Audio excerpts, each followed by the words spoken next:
성탄절이 되었습니다. 성탄절이 되면 늘 요즘에 그런 말을 합니다. 성탄절이 되면 그 예수님을 믿는 사람이든 믿지 않는 사람이든 선물 사고 선물 서로 챙겨주고 특히 아이들이 선물 받는 걸 기대하고 하는 것을 보게 됩니다. 또 어제도 주일 예배 때도 잠깐 말씀드렸지만 성탄절 때 일주일 동안, 2주일 동안 축제가 벌어지는데 그 축제가 그저 그냥 즐기고 뭐 육신의 쾌락을 찾고 저도 그때 이제 그 벌거벗은 세계사학을 들으면서 심지어 저와 같은 목회자들도 막 그렇게 일주일 동안은 그냥 그렇게 했다는 거예요. 똑같이. 그리고 갑자기 일주일가 성탄 축제가 끝나면 다시 거룩하게 가능할까? 거기 출연들도 그게 가능할까요? 막 이랬었는데 저도 가능할까? 안 될 것 같은데 그런 생각이 들었었습니다. 그렇게 했다가 지금처럼 이제 1800년대 이후로부터 이게 점점 성탄의 의미를 찾아가고 성탄이 어떻게 되어져 가야 되는지를 의미를 찾아가게 되어서 지금처럼 되었다 말씀을 드렸습니다. 근데 여기에 요즘 현대에 들어와서 정말 중요한 게 있어요. 우리 채림자매가 11월 초에 11월 말쯤인가 중순쯤인가 항상 관심 있게 보셨으면 아시겠지만 예배 시간 오시면 제일 먼저 띄워지는 PPT 화면이 있습니다. 12월에 성탄절의 주인공은 예수 그리스도이십니다 라고 하는 그런 애니메이션 디자인을 하나 만들어줬어요. 그래서 그걸 항상 띄워놨는데 주인은 어디 가버리고 주인이 아닌 다른 사람들이 뭐 산타크로스가 거기에 선대든지 아니면 요즘에 그 디즈니 애니메이션 뭐죠? 겨울왕국에 있는 뭐 공주들이 거기에 들어선대든지 이상한 곳만 자꾸 들어와요. 그런데 우리 믿음의 사람들은 이제 성탄절이 되면 예수 그리스도, 하나님께서 우리에게 오신 그 예수 그리스도를 집중해서 보아야 합니다. 어제도 말씀을 드렸어요. 예수님이 어떤 분이셨는지. 오늘 또 다시 한번 말씀을 드리려 합니다. 우리에게 오신 하나님, 그분은 어떤 분이신가요? 오늘 말씀에서 말씀하세요. 그분은요, 우리의 근원이십니다. 우리가 읽었던 본문 9절 말씀 보면은요, 참빛, 세상에 참빛고 세상에 와서 각 사람에게 비추는 빛이 있었으니라고 요한이 기록합니다. 그리고 말씀하시기를 그가 세상에 계셨으며 세상은 그로 말미암아 지은 바 되었다 말씀하고 있습니다. 어제와도 동일한 말씀이기도 합니다. 여러분 이것은요, 인간의 근원은 하나님이시라는 말씀입니다. 만물이 그를 통해서 나왔대요. 3절에서도 말해요. 만물이 그로 말미암아 지은 바 되었으니 지은 것이 하나도 그가 없이는 된 것이 없느니라. 이것은 예수 그리스도가 만물의 근원이심을 다시 한번 말씀하고 있는 것입니다. 여러분 굉장히 중요한 거예요. 그래서 우리 인간에게는 무엇이 있냐면요, 귀소 본능이 있습니다. 나의 근원으로 돌아가고 싶은 귀소 본능이 그 사람이 하나님을 알고 있든 모르고 있든 그 사람의 신의 존재를 인정하든 인정하지 않든 관계없어요. 그들의 생명이 하나님 앞에 불을 받게 될 그 직전의 순간에 그들은 두려움을 갖게 되고 귀소 본능을 갖게 돼요. 어디론가 간다는 것을 체감적으로 안다는 거죠.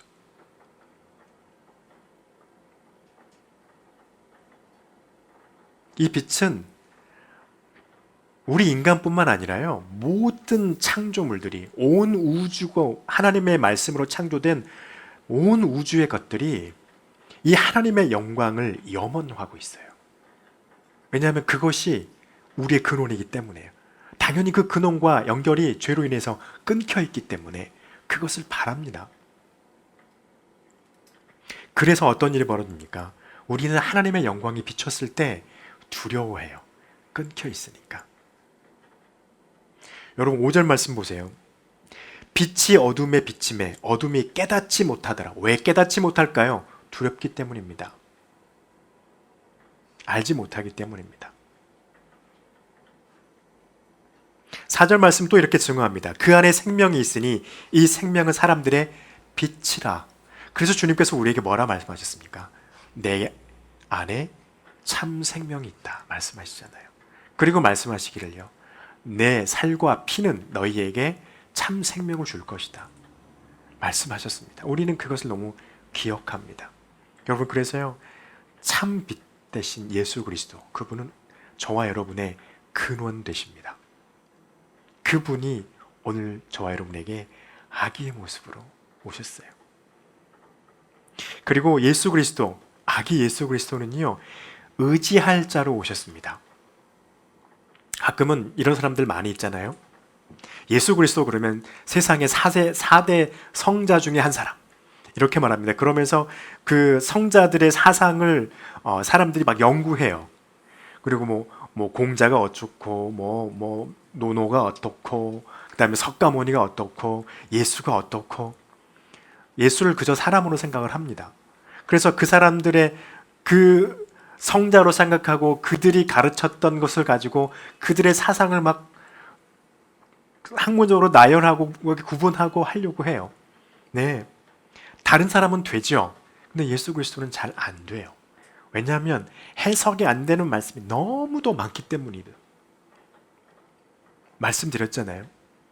예수님이 오신 이후로 역사만 2000년이 넘어가는 교회 역사에서 수많은 저보다 더 똑똑하고 잘나신 그 수많은 학자들이, 목사님들이 어마어마하게 이 말씀을 연구했지만 지금도 해석하지 못하는 말씀이 많습니다. 이 말은요, 의지할 대상이다라고 하는 말은요, 이것을 예술이나 어떤 성당에 가면은 예수님과 하나님이 그려진 아담과 하나님이 그려진 천지창조의 예술의 작품이나 십자가에 달리신 예수님의 그런 작품이나 승천하시는 모습 내지는 재림하시는 그 모습을 상상하여 그린 모습의 예수님의 그런 모습으로 예술의 대상으로서가 아니라, 학문의 이해 대상으로서가 아니라 믿음의 대상으로서 오신 분이라는 겁니다. 예수님은 우리 믿음의 대상이에요. 믿어야 할 분이지 그분을 이해하고 그분이 말씀하신 것을 학문적으로 이성적으로 분류하고 그것을 체계적으로 정립하는 게 목적이 아니에요. 왜 또 하나님은 예수 그리스도는 우리의 의지할 자가 되십니까? 말씀하시잖아요.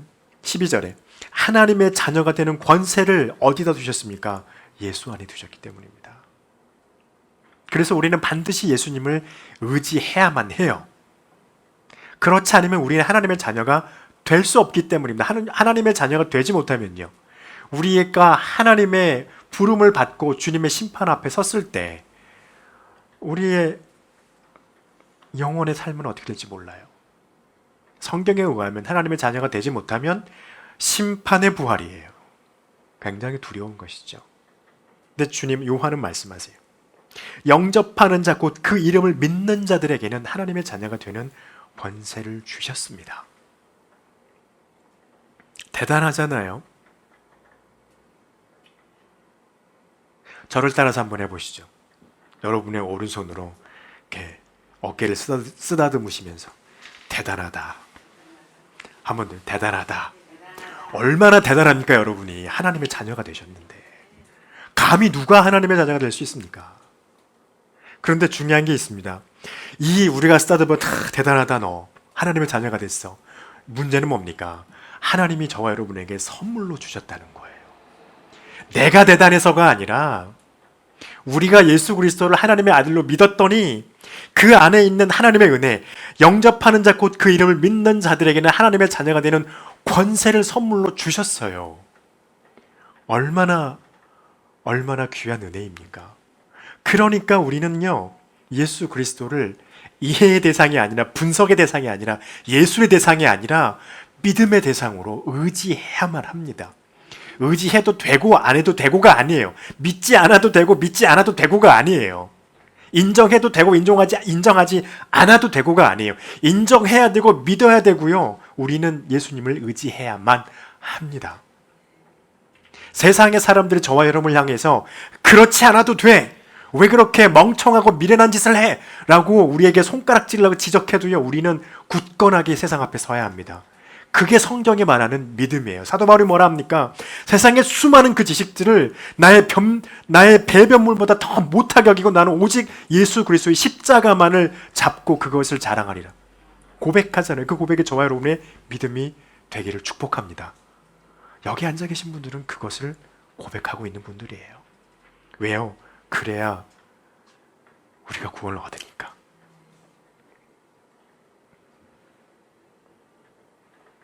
또한 아기 예수님은 어떤 분이십니까? 하나님의 마음이 어떠한지를 알게 하시는 분이십니다. 그래서 우리에게 주님이 필요해요. 여러분, 하나님은요, 어제도 말씀을 같이 보았지만 두려움의 대상입니다. 구약에서 모세가 그 불꽃 떨기의 불꽃 속에 꺼지지 않는 그곳에 천사가 나타나서 그에게 말을 할 때 그가 어찌했습니까? 두려워서 땅바닥에 엎드러졌어요. 그냥 그렇게 써놓으니까 야, 그랬나 보다 이렇게 돼 있는 건데요. 그냥 우리나라 말로 표현하면 이런 식인 겁니다. 온 몸에 소름이 확 돋아가지고 너무 무서워가지고 땅바닥에 그냥 다 발라당하고 넘어진 거예요. 자빠진 거예요. 안 그러고서는 살 수가 없을 것 같으니까. 뿐입니까? 어제도 살펴보았습니다. 이사야가 어땠습니까? 하나님의 모습을 본 게 아니에요. 높은 보좌에 하나님의 보좌를 보고 그 하나님이 계신 그 성전에 하나님의 옷자락과 같은 영광이 있고 천사들이 찬양하는 모습을 보았을 뿐인데도 불구하고 그의 고백은요. 인생아 이제 내가 망하게 되었다. 나는 입술이 부정한 자라고 고백하잖아요. 얼마나 하나님 앞에 우리의 모습이 초라하면 그렇게 고백할 수밖에 없게 되겠냐고요. 그런데요, 아기 예수가 육신을 입고 오신 예수님이 오시니 우리가 그런 두려움이 없이 하나님의 영광을 맞이할 수 있게 됐다는 겁니다. 여러분에게 하나님의 성령이 함께 하십니까? 어떤 분은 그래요. 하나님의 영광이 어디 있습니까? 하나님의 성령이 함께 하잖아요. 하나님이 와 계시잖아요, 우리에게. 어찌 감히 구약시대 때 허락할 수 있는 은혜였습니까, 이게? 구약에는 단 한 번도 이게 허락되지 않았어요. 그런데 예수님께서 승천하신 이후에 주님으로 말미암아 하나님이 우리에게 주신 은혜인 겁니다. 하나님의 임재가 우리 가운데 있어도 우리가 두려워하지 않아도 되게 됐어요. 그것 때문에 떨지 않아도 되게 됐어요. 오히려 하나님 앞에 좋아하고 하나님이 나와 함께함으로 말미암아 기뻐하는 마음을 얻게 하셨다는 것입니다. 그리고요, 하나님의 자비가 예수 그리스도 안에 있습니다. 은혜라고 하죠, 우리는요. 하나님을 더 이상 두려워하지 않을 수 있게 되어졌습니다. 우리가 죄를 지었을 때 우리의 죄를 우리의 입술로 바로 고백하면서 주님 앞에 회개하며 돌아설 수 있는 그런 은혜를 우리에게 주셨습니다. 근데 여기 중요한 게 있습니다. 구약에서도 그렇게 시편 기자가 고백하죠. 너희가 하나님을 사랑하고 그의 말씀을, 그의 율법을 너희 마음에 두면 하나님께서 너희에게 사랑과 자비를 천대까지 베푸시리라. 반대는 무엇일까요? 너희가 만약 하나님의 율법과 윤리를 지키지 않고 하나님을 마음에 두지 않으면 그렇지 않게 될 거라는 거예요. 여러분, 하나님의 자비는요, 우리가 하나님을 인정하고 예수 그리스도 안에 예수 그리스도를 믿고 하나님께서 주시는 그 말씀을 우리가 우리 마음에 두게 되면 하나님께서는 저와 여러분에게 자비를 베푸시고 사랑을 베푸시고 은혜를 베푸실 것입니다. 심판과 두렵게 함과 그리고 판단이 아니라. 그래서 모세는 뭐라 말씀하십니까? 출애굽기 34장 6절에서 여호와께서 그 앞으로 지나시며 선포하시되 여호와라 여호와라 자비롭고 은혜롭고 노하기를 더디하고 인자와 진실이 많은 하나님이라. 할렐루야. 저와 여러분의 하나님이십니다. 자비롭고 은혜롭고 노하기를 더디하세요. 어찌할 때요? 그분을 의지할 때, 그분의 말씀 앞에 우리가 늘 설 때.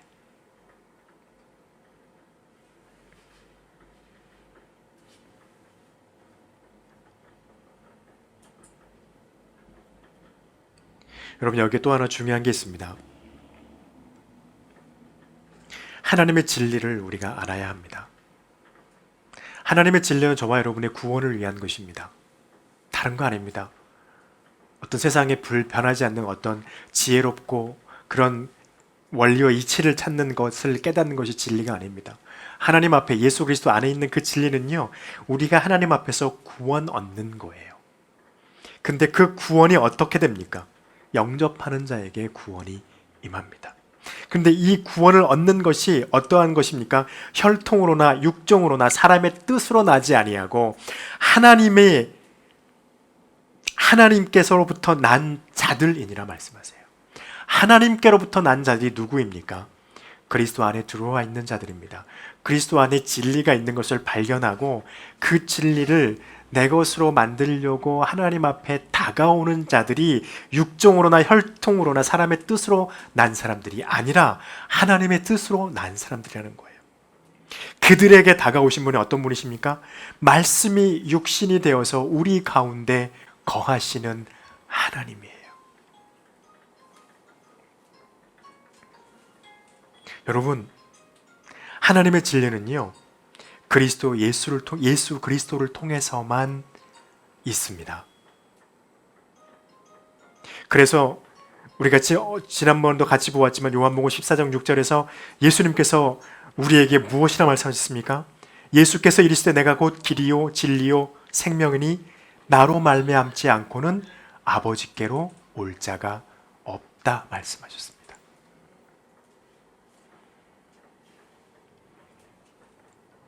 오늘 육신을 입고 이 땅에 오셔서 우리 가운데 오신 하나님의 탄생을 기념하여 지키는 주일 성탄 예배입니다. 여러분, 우리는 기억합시다. 그분은 우리의 근원이심을, 우리의 생명이심을, 우리의 의지할 자이고 내가 믿어야 할 자임을, 그리고 하나님의 마음이 어떠한 것인지 우리에게 알게 하시고 그분 안에 진리가 있는 분이심을 우리가 믿고 고백하는 저와 여러분의 모습이 신앙이 되기를 간절히 축복합니다. 기도하겠습니다.